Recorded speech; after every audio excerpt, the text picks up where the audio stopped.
In the heart of Ghana's Ashanti forests, they say something still watches from the trees. Not ghost, not God, a thing older than both, born of roots, blood, and hunger. The Sasabonsam. He hangs in the branches, half man, half monster, his feet twisted backward, his smile never human. Those who wander too deep in the forest never walk back the same. Tonight, you'll hear the story of the ones who tried to find him. The ones who thought legend was just folklore. But the forest remembers every trespass. And the debt is always paid in blood. The road to Esumadwe had no name. It coiled like a scar through the forest, its red dust rising into the still heat. The old guide, Kojo, kept his eyes fixed ahead, humming under his breath. An old Ashanti hymn that rolled low like thunder. In the back of the pickup, Efua adjusted her camera bag, watching the trees slide by. She was 32, a journalist from Accra, known for chasing the stories no one else dared to tell. Her team Ni, the cameraman with a reckless grin, and Ama, the quiet sound engineer, dozed beside her, lulled by the rhythm of the road. The wind carried a smell she couldn't name. Part rain, part rot, part something older. "We're close," Kojo murmured. "How can you tell?" Efua asked. "When the forest starts watching, you feel it." The pickup rolled into a village that looked half forgotten by time. Mud huts, a cracked well, chickens scratching in dust. Children paused their play to stare. None smiled. Kojo parked near a crooked baobab. An old man waited beneath it, the chief. His skin folded deep as bark, his eyes sharp and bright. "You came for the forest," he said without greeting. "Yes," Efua replied, offering her hand. "We're journalists. We want to tell your story. The missing people, There are no stories here." The chief cut in. "Only silence. And blood." "10 gone," Kojo whispered. 12, the chief corrected. "The forest is hungry." Efua felt Ni shifting beside her, his usual grin faltering. "We just want to film," he said. "We'll stay a few days, maybe talk to." "No one talks about Esumadwe," the chief said. "If you must stay one night. But when the drums stop, no one leaves their doors open. Not even the wind." That night, they set up in the guest hut. The air was thick and still. The only light came from a single kerosene lamp. Ama unpacked her recorder, checking levels. The device clicked faintly, its red light blinking like a heartbeat. "Creepy place," Ni said, stretching out on a mat. "Beautiful," Ama murmured, half smiling. "But sad." "You sound like Kojo," Ni teased. "Kojo's the only one who'll get us out if the truck dies," Efua said, without looking up from her notes. "Let him be superstitious." Kojo sat near the door, whittling a stick with a small knife. "You think superstition," he said softly, "but you don't know what sleeps under those trees." The wind outside sighed. Something clinked, metal on wood. Everyone froze. "What was that?" Ama whispered. "Probably a goat," Ni said, though his voice was tight. "Goats don't wear chains," Kojo murmured. Efua stepped to the window, lifting the lamp. Beyond the huts, the forest swayed, black and deep, and in that darkness she thought she saw movement. Something hanging between the trees, shifting with the breeze. Clink, clink, 2 faint glints of red, like eyes catching firelight. She blinked, and the shape was gone. Morning brought pale sun and nervous laughter. The villagers avoided them, muttering prayers as they passed. Efua tried interviewing one, an old woman at the well, but the woman turned her face away. "Don't wake what sleeps," she hissed. "The forest has ears." Still, they went to the edge of Esumadwe. The trees there were enormous, older than memory. Their roots twisted into the earth like the backs of serpents. Kojo wouldn't step closer. "Not before noon," he said. The shadows bite early. Efua ignored him, lifting her camera.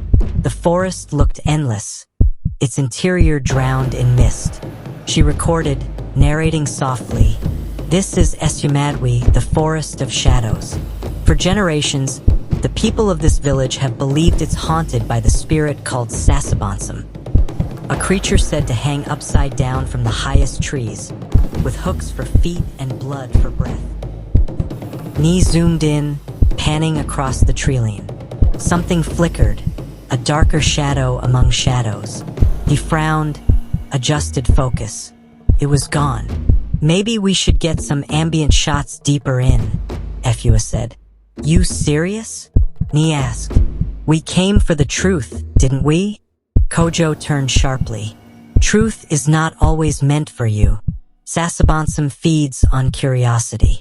But Efua was already walking. They crossed under the canopy.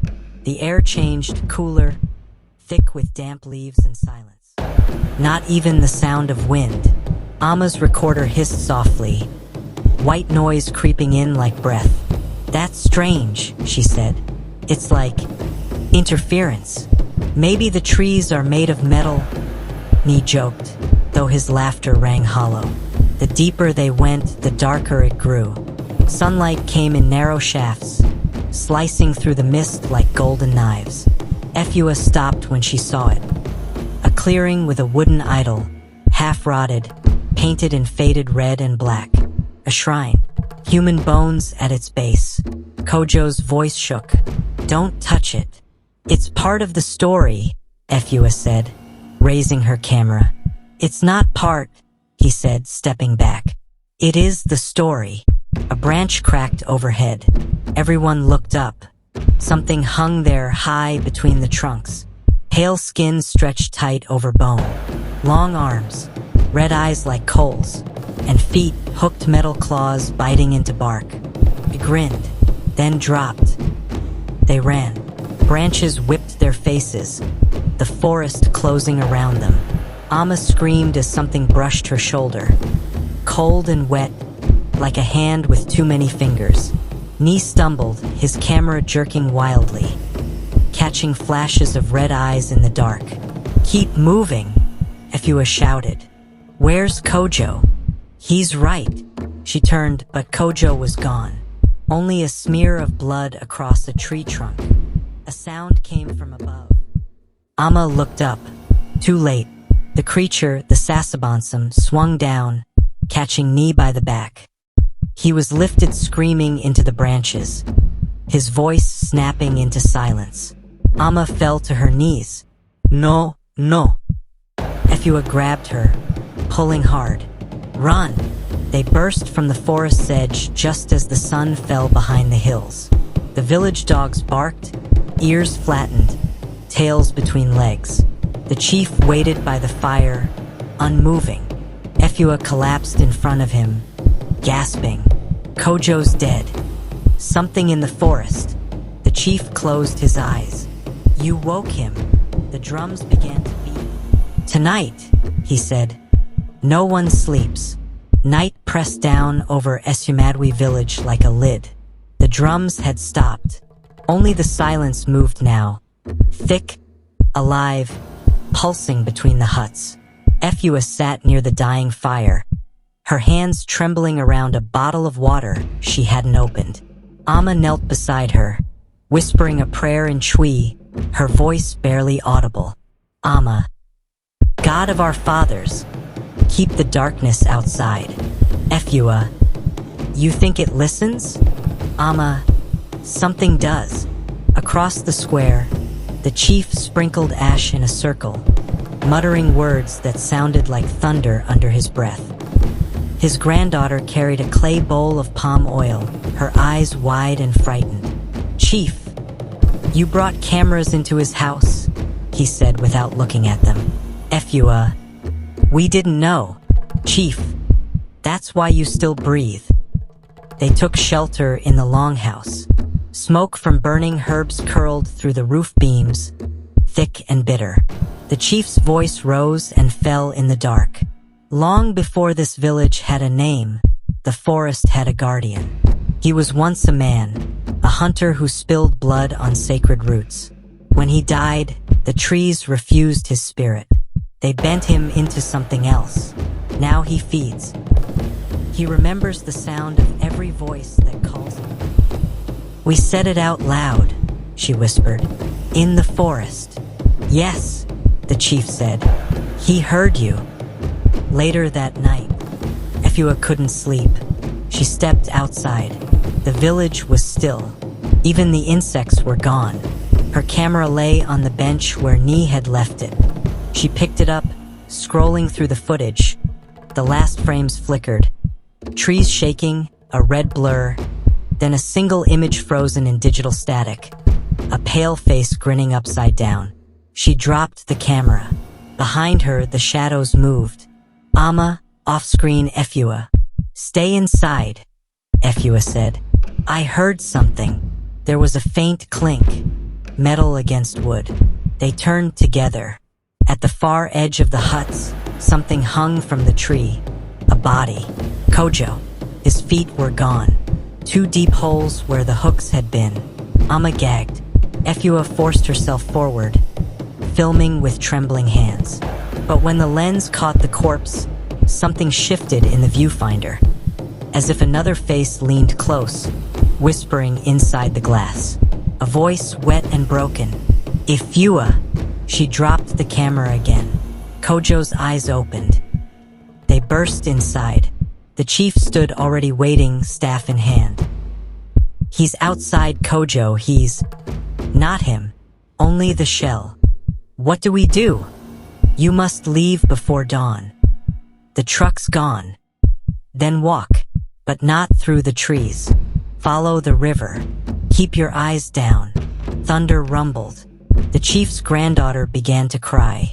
"He comes when the sky opens. The rain is his breath." Lightning flashed, and in that split second, they saw a shadow stretched across the roof beams. Long arms hooked through wood, upside down, watching.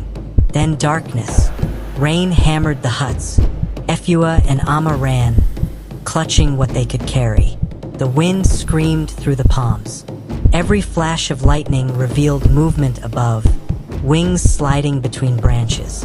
They reached the clearing where Kojo had died. The body was gone. "Ama, the river's this way. Keep going, don't stop." They stumbled down the slope, mud sucking at their feet. Somewhere behind them, a voice sang low male, humming Kojo's old hymn, the same tune he'd sung on the road. Ama turned, crying out, "Kojo!" And that was her mistake. A hook came down like lightning. It caught her by the neck, dragging her upward into the rain. Efua screamed her name, clawing at the air, but Ama was gone. Only the sound of wings and tearing leaves. Then silence. Efua stumbled through reeds, soaked and shaking. The river glowed faintly with phosphorescent mist. Her flashlight flickered, catching fragments of carved symbols along the banks. Warning signs, she realized. She followed the current until it bent around a stone altar, half buried and slick with moss.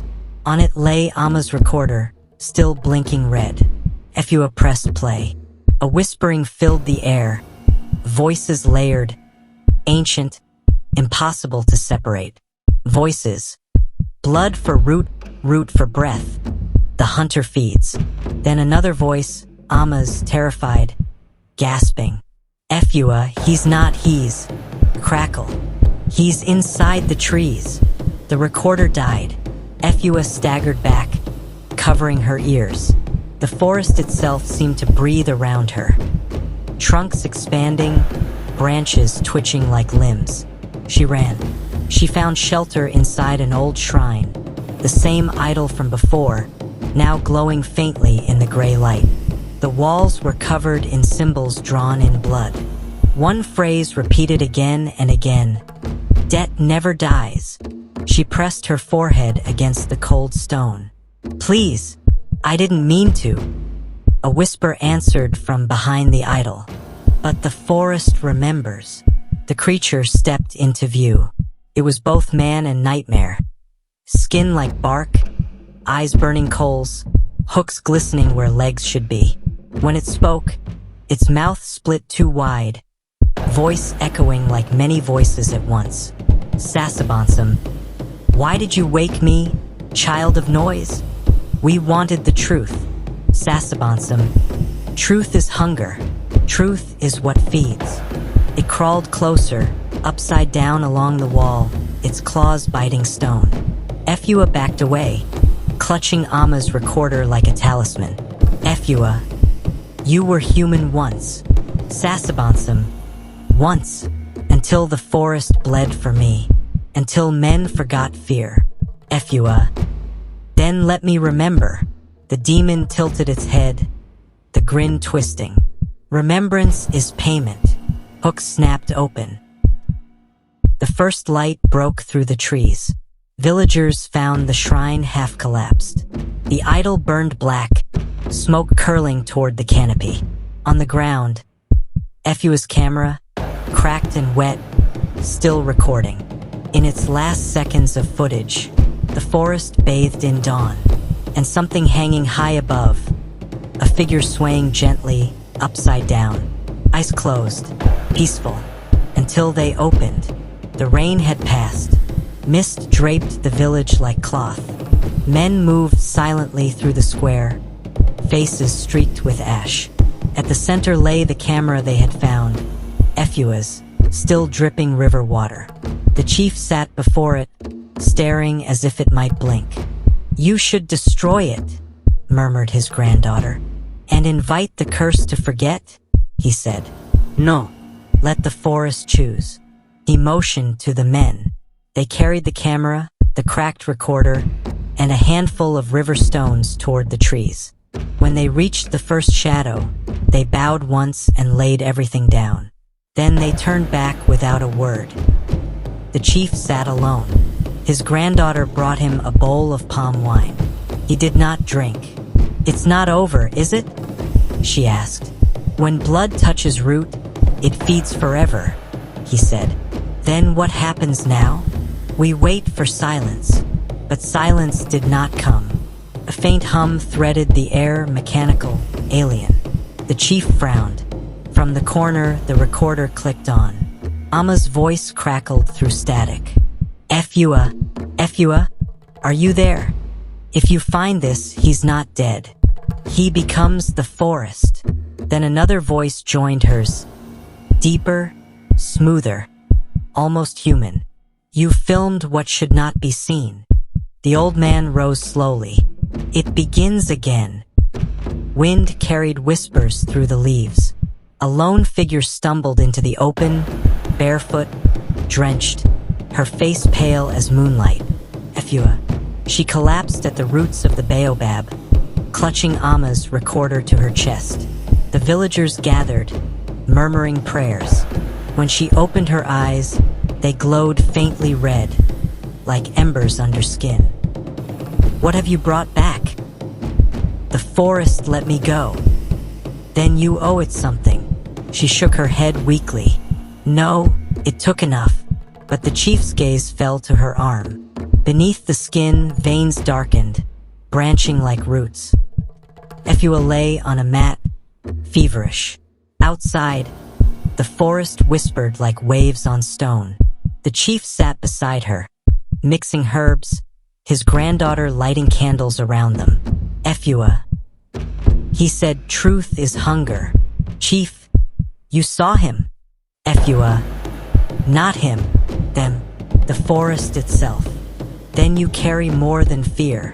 He touched her wrist, flinched. Her pulse beat twice. One human rhythm, one slower, deeper, like the heartbeat of soil. Can it be stopped? Not stopped. Paid.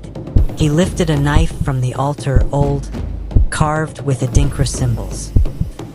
Every trespass owes a tithe, but Efua pushed herself up, trembling. If blood is payment, then it's mine to give. You don't understand what it takes. I filmed it. She reached for the blade. Thunder rolled again, the sky mirroring that first cursed night. The villagers gathered at the forest's edge, torches hissing in rain. Efua stood before the ruined shrine, pale and hollow-eyed. The chief faced her across the circle of ash. "The forest will not forget what you owe. Then let it take me, not them." She raised the knife. From the dark, the forest stirred, trunks shifting, leaves whispering her name. Lightning revealed the shape rising behind her. The Sasabonsam, vast now, fused with bark and bone. Its wings spread like a canopy of thorns.